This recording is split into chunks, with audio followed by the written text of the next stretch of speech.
ಯೇಸು ಸ್ವಾಮಿ ಗಲಿಲೆಯ ಸರೋವರದ ತೀರದಲ್ಲಿ ಮತ್ತೆ ಬೋಧಿಸಲಾರಂಭಿಸಿದರು.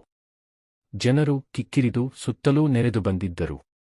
ಆದುದರಿಂದ ಅವರು ಸರೋವರದಲ್ಲಿದ್ದ ದೋಣಿಯೊಂದನ್ನು ಹತ್ತಿ ಕುಳಿತರು. ಜನರು ದಡದಲ್ಲೇ ಉಳಿದರು. ಆಗ ಯೇಸು ಅವರಿಗೆ ಅನೇಕ ವಿಷಯಗಳನ್ನು ಸಾಮತಿಗಳ ಮೂಲಕ ಬೋಧಿಸುತ್ತಾ ಹೀಗೆಂದರು. ಕೇಳಿ, ಒಬ್ಬ ರೈತ ಬಿತ್ತುವುದಕ್ಕೆ ಹೊರಟ. ಬಿತ್ತನೆ ಮಾಡುತ್ತಾ ಇದ್ದಾಗ ಕೆಲವು ಬೀಜಗಳು ಕಾಲ್ದಾರಿಯಲ್ಲಿ ಬಿದ್ದವು. ಬಿದ್ದುದೇ ಹಕ್ಕಿಗಳು ಬಂದು ಅವುಗಳನ್ನು ತಿಂದುಬಿಟ್ಟವು. ಬೇರೆ ಕೆಲವು ಬೀಜಗಳು ಹೆಚ್ಚು ಮಣ್ಣಿಲ್ಲದ ಕಲ್ಲುನೆಲದ ಮೇಲೆ ಬಿದ್ದವು. ಅಲ್ಲಿ ಮಣ್ಣು ಬಹಳ ತೆಳ್ಳಗಿದ್ದುದರಿಂದ ಅವು ಬೇಗನೆ ಮೊಳೆತವು. ಬಿಸಿಲೇರಿದಾಗ ಬಾಡಿದವು, ಆಳವಾಗಿ ಬೇರೂರಲು ಆಗದ ಕಾರಣ ಅವು ಒಣಗಿ ಹೋದವು.